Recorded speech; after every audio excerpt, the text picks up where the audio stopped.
Bonjour à tous. Cette très étrange 8e vague Covid, en tout cas ils en parlent ainsi, vous allez voir qu'elle a des caractéristiques particulières, une instrumentalisation par les covidistes, le pouvoir, l'oligarchie, qui à mon avis sera particulière, et là, point de vigilance pour les parents, un accent mis sur les enfants très inédit, plus fort que jamais. Et ça, il faut que ça nous alerte. On va revenir sur tout cela, vous allez voir, c'est très concret, c'est important. J'ai toujours dit, attention, ils ne vont pas lâcher le covidisme, même si nous avons remporté beaucoup de batailles sur ce sujet-là. Il faut être vigilant, notamment cet automne et cet hiver, et l'instrumentalisation qu'ils vont en faire contre les mouvements populaires ou les peuples en colère, notamment le peuple français, bien évidemment. On y revient dans quelques instants. Vous savez que le rendez-vous national de la résistance, ça vient de toute la France, ça vient de Belgique, de Suisse, de Luxembourg, c'est extraordinaire. C'est ce samedi 17 septembre, 14h Paris, rendez-vous Palais Royal, cortège national immense. On parlait du Covid, d'ailleurs Maître Divisio sera là et il fera une tente bénévole pour vous aider. Et bien évidemment, moi je ferai sur place vente et dédicace de mon nouveau livre Crise, qui sera là, et puis plein de personnalités de la résistance, et puis on a invité tous les députés d'opposition, et vous serez extraordinairement nombreux d'après les retours qu'on a. N'hésitez pas à venir avec des drapeaux français et en ramenant du monde. C'est la résistance, d'autant que les médias ont été piégés le 3 septembre en voulant invisibiliser, ils se sont pris les pieds dans le tapis.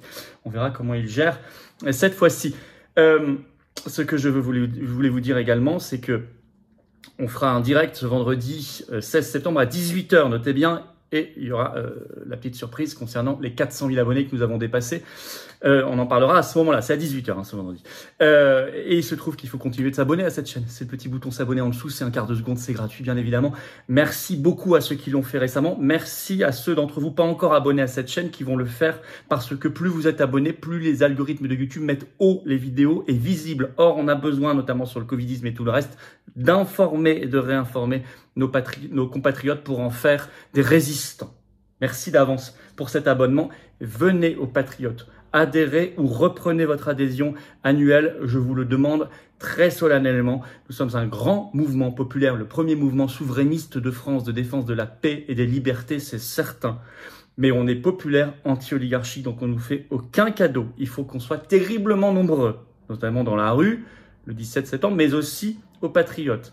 Vous pouvez adhérer, vous serez mis en relation immédiatement avec des gens près de chez vous, en métropole, outre-mer comme à l'étranger, ou reprendre votre adhésion annuelle si vous avez adhéré il y a plus d'1 an, parce que ça dure 1 an, par exemple à la rentrée ou à l'été 2021, pensez-y.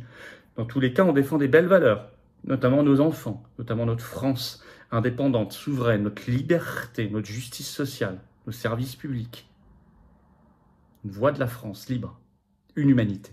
Alors le lien pour adhérer ou réadhérer et défendre ces belles valeurs, c'est le même. Il est sous la vidéo en description, premier lien. Il est également en commentaire épinglé et dans les dernières secondes de la vidéo en cliquant directement sur votre écran. Sous la vidéo en description, deuxième lien juste en dessous pour faire un don de soutien aux Patriotes, là aussi vital pour financer nos opérations. On n'a pas un centime, je vous le rappelle, de financement public cette année, rien du tout.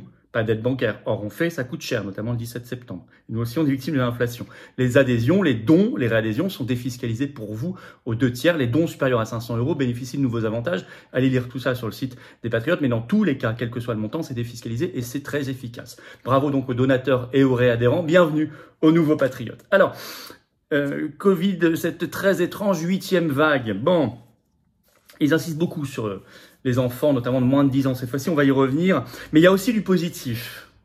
Il y a du positif qui prouve que tout le travail fait depuis 2 ans et demi, notamment nous, les Patriotes, on est dans la rue depuis le 24 octobre 2020, ça fera bientôt 2 ans, paye énormément. Vous allez voir cela.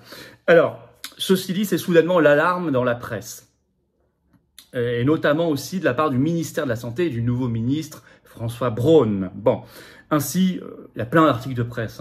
Je ne vais pas du tout tous vous les recenser, mais vous allez comprendre. Le Figaro, par exemple, 13 septembre, le titre Covid-19, contamination en hausse, une 8e vague imminente selon le ministère de la Santé. Et en effet, il cite le ministre Braun qui était sur BFM TV Marseille ce 9 septembre et qui déclare « Nous allons avoir une 8e vague, donc il faut être vigilant ». Et il fait appel, je cite, à la responsabilité de nos concitoyens. Ça, c'est toujours la même méthode, y compris sur l'énergie, l'appel à la responsabilité, sinon on sévit. Et ça, attention, ça pourrait annoncer « Ne vous rassemblez pas ». Et peut-être courant de l'automne ou courant de l'hiver. Donc, on va restreindre, voire interdire les manifestations, y compris manifestations contre les sanctions, l'inflation. Vous avez compris le rationnement. Vous avez compris les liens et l'intérêt d'agiter cette 8e vague. En tout cas, cette phrase, pour moi, elle n'est pas anodine. Et Braun a ajouté qu'il, je cite, « réagirait dès que nous aurons des signes de reprise ». Bon, à suivre. En tout cas, ce 12 septembre, donc Santé publique France annonce, je cite, plus 33% de cas en une semaine. Ils ajoutent, par ailleurs, le taux d'incidence a encore augmenté. Il était de 178,2 cas pour 100 000 habitants lundi 12 septembre contre 173 le 11 septembre. Donc c'est passé de 173 à 178,2. Bon. En outre, ajoute Santé publique France, je cite, le nombre de tests effectués augmente depuis 2 semaines. Ça, c'est la responsabilité de chacun. Hein. Plus il y aura de tests, plus il y aura de cas. Hein. Et donc, plus on dira qu'il y a une 8e vague. Hein. C'est à chacun de réfléchir aussi à ça, quand même. Hein. Bon, enfin, vous m'avez compris. Alors, la panique est créée progressivement. Ainsi, par exemple, cet article 12 septembre de Actu Orange, je cite, Covid-19, hausse massive des nouveaux cas à l'aube de la 8e vague. Donc là, on sent que le vocabulaire est choisi pour faire peur. Ou France TV Info ce 12 septembre. Covid-19, le nombre de contaminations en hausse de 33% pour être bien impressionnant. Alors attention, je disais focalisation cette fois-ci dans cette très étrange 8e vague sur les enfants. De plus en plus. Dans tous les articles, dans tous, et ça m'a frappé, on insiste sur les contaminations en hausse chez les enfants de moins de 10 ans. Par exemple, France TV Info, je vais vous lire un extrait. C'est ici. Donc c'était toujours le 12 septembre. Le taux d'incidence est en hausse surtout chez les enfants de moins de 10 ans. Cette hausse a débuté un peu avant la rentrée scolaire et s'est accentuée avec le retour à l'école. Une des explications est que les gestes barrières peuvent avoir été un peu oubliés par tous pendant les vacances, favorisant les contaminations. On peut citer toujours France Info, cette fois le 14 septembre, je cite. L'épidémie repart à la hausse chez les enfants. Ils ajoutent, pour la 2e semaine consécutive, fin août, début septembre, le taux d'incidence a augmenté chez les 0 à 9 ans. Et alors carrément, la dépêche, ce 15 septembre, ils vont de plus en plus loin, met les pieds dans le plat. Je cite le titre de cet article. Covid-19, 2 points, taux d'incidence qui augmente, hausse des cas chez les moins de 10 ans, 3 petits points, faut-il vacciner les enfants? La question est posée, on voyait bien qu'ils voulaient en venir là, ils ont mis quelques jours. Donc parents, moi je dis simplement, parents, prenez vos responsabilités, hein. C'est vous qui prenez la décision. Je ne vous en dirai pas plus, je ne vous en dirai pas plus ici, mais je vous dis, c'est à chacun de prendre ses responsabilités. D'autant que la 4e dose pour tous refait surface. Alors d'abord parce que l'Agence européenne du médicament autorise à nouveau des nouveaux vaccins Pfizer et Moderna, ARN messager. Dépêche de l'Agence France-Presse du 12 septembre, je cite, Covid-19, l'Agence européenne du médicament autorise un vaccin Pfizer contre les sous-variants d'Omicron. C'était ce 12 septembre. Je cite, c'est un vaccin bivalent, adapté, ciblant les sous-variants d'Omicron BA4 et BA5, en plus de la souche originale. D'après le communiqué de cette agence européenne du médicament, donc qui dépend de l'Union européenne, bien sûr, je cite, de nouvelles vagues sont anticipées pendant la saison froide. Et ça suit l'autorisation de 2 autres vaccins déjà, Pfizer et Moderna, début septembre 2022, donc 10 jours avant. Donc il y a vraiment une frénésie là, vaccinolâtre, une vraie frénésie, d'accélération. Ils veulent aller vers cette 4e dose pour tous. Ainsi, interview du professeur Flao, épidémiologiste dans l'Express ce 12 septembre. Lui, on le voit pas beaucoup en ce moment, hein, de plus en plus. Je vous le reciterai tout à l'heure sur le masque obligatoire. Flao dans l'Express le 12 septembre, je cite, la 4e dose est hautement recommandée dans tous les cas et sans délai. Il dit, qu'est-ce qu'une personne à risque? Est-ce que ça doit être limité aux personnes à risque? Question du journaliste. Il répond non. Il dit, je cite, la notion d'être à risque est moins simple qu'elle pourrait en avoir l'air. Ah bon? Il ajoute, si l'on pense au risque de Covid long, alors il semble que nous soyons tous à risque de Covid long. Donc c'est bien pour tous. Vous voyez la subtilité de langage pour justifier le pour tous et sans délai. Et France Info, le 14 septembre, annonce la couverture vaccinale est encore trop faible. Il cite Santé publique France qui vient de déclarer, je cite, il est primordial d'accentuer l'effort de vaccination au vu de la couverture vaccinale qui reste insuffisante. Mais ils vont aller plus loin dans leur dinguerie. Pression pour le masque obligatoire et même le masque FFP2, bec de canard. Ainsi, tweet de Rémi Salomon, ce 14 septembre. Vous savez, Rémi Salomon s'était illustré sur France Info en décembre 2020 en disant « Cette année, pour Noël, ce sera pour papy et mamie la bûche à la cuisine, tout seul. » Vous vous souvenez de tout ça? C'est le même, hein, il travaille à l'AP-HP et il déclare dans un tweet de ce 14 septembre, toujours en ligne, je cite « Il semblerait que le moment soit venu de remettre le masque dans les lieux clos et fréquentés. Et puis vous avez toujours Antoine Flahault, je vous le citais, dans actu.fr ce 13 septembre, je le cite, « Il conviendrait dès à présent de réinstaurer le port obligatoire du masque FFP2 dans les transports et les lieux clos, y compris dans les écoles et les universités. » Fin de citation. Alors, il dit réinstaurer le port obligatoire du masque FFP2. C'est faux, le masque FFP2 en France n'a jamais été obligatoire nulle part. Donc là, il y a déjà un mensonge. Une petite manipulation. 2, vous avez bien entendu, il veut, y compris dans les écoles et les universités. Malgré tout ce qu'on a dit sur l'impact sur les jeunes enfants, etc.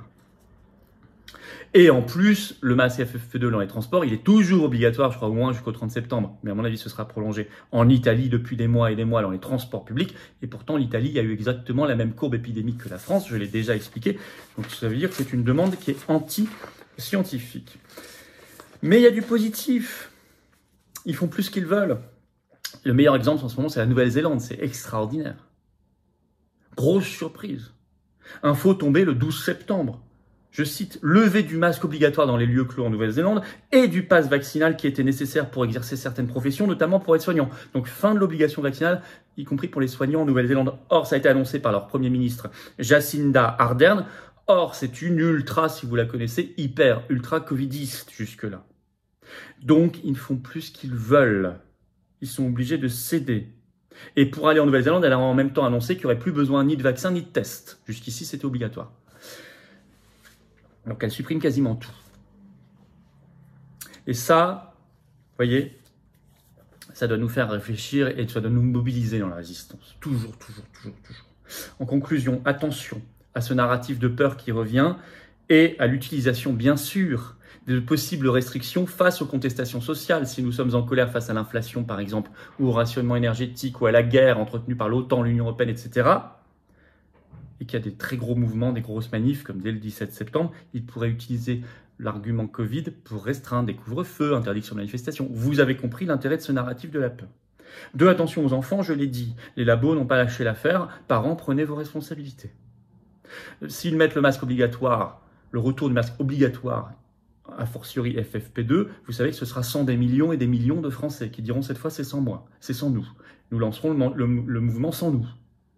On y reviendra, s'il faut, en espérant qu'on n'en ait pas besoin. Hein. Mais espoir, car on voit bien que ça a bougé depuis 2 ans, énormément. Ils font plus du tout ce qu'ils veulent, Il y a des espoirs qui montent, un espoir, une espérance qui monte dans le monde entier. Voilà ce que je voulais vous dire. Alors, abonnez-vous à cette chaîne YouTube si vous voulez bien. Le petit clic en dessous. Ce vendredi 16 septembre, rendez-vous à 18h pour notre direct ici. Questions de l'actualité en direct, vos questions en direct. Et puis, je vous parlerai de ce qu'on fait pour les 400 000 abonnés pour célébrer tout ça. Mais continuez de vous abonner entre temps. C'est gratuit, c'est un quart de seconde. Merci à ceux qui l'ont fait récemment. Merci à ceux qui vont s'abonner à cette chaîne dans les secondes qui viennent. Pensez à venir ce samedi 17 septembre de partout en France. Covoiturage, contactez vos référents départementaux, y compris de pays limitrophes. Ça va être grandiose. Hein. Paris, 17 septembre, rendez-vous 14h, place du Palais Royal, cortège national, plein de personnalités de la résistance, tant de bénévoles pour vous aider de Maître Divisio et tant d'autres. Et on a invité tous les députés d'opposition. On parlera destitution aussi de Macron. Vous l'avez bien compris. Liberté, souveraineté, paix, et pas de rationnement, destitution, motion de censure. Grand mot d'ordre. On se bat ensemble. Nos mots d'ordre, ils sont là. Voilà, je vous les ai résumés. Cette carte orange d'adhérents aux patriotes, les résume, les synthétise. C'est une carte de résistance. Elle est pour vous. Vous pouvez réadhérer si vous avez adhéré il y a 1 an. Pensez à cela. Vous pouvez adhérer, mis en relation avec des gens près de chez vous, dans votre commune, votre département, votre région, en métropole, outre-mer, à l'étranger. Pour cela, adhérer ou réadhérer, il y a un lien facile, immédiat. C'est le premier lien sous la vidéo en description. Il est également en commentaire épinglé. Dans quelques secondes, en cliquant directement là ou je ne sais pas, sur votre écran, vous trouverez. Sous la vidéo en description, 2e lien juste en dessous pour faire un don de soutien aux patriotes. Vital. On n'a pas de financement public, pas 1 centime cette année, pas de financement bancaire. Mouvement anti-oligarchique. Or, on fait, ça coûte cher. Et on se prend l'inflation, nous aussi, en pleine face. Donc, si vous pouvez faire un don, c'est formidable. C'est défiscalisé pour vous aux 2 tiers, comme l'adhésion et la réadhésion, bien sûr. Alors, bravo aux donateurs et aux réadhérents. Bienvenue aux nouveaux résistants adhérents patriotes. Vive la France!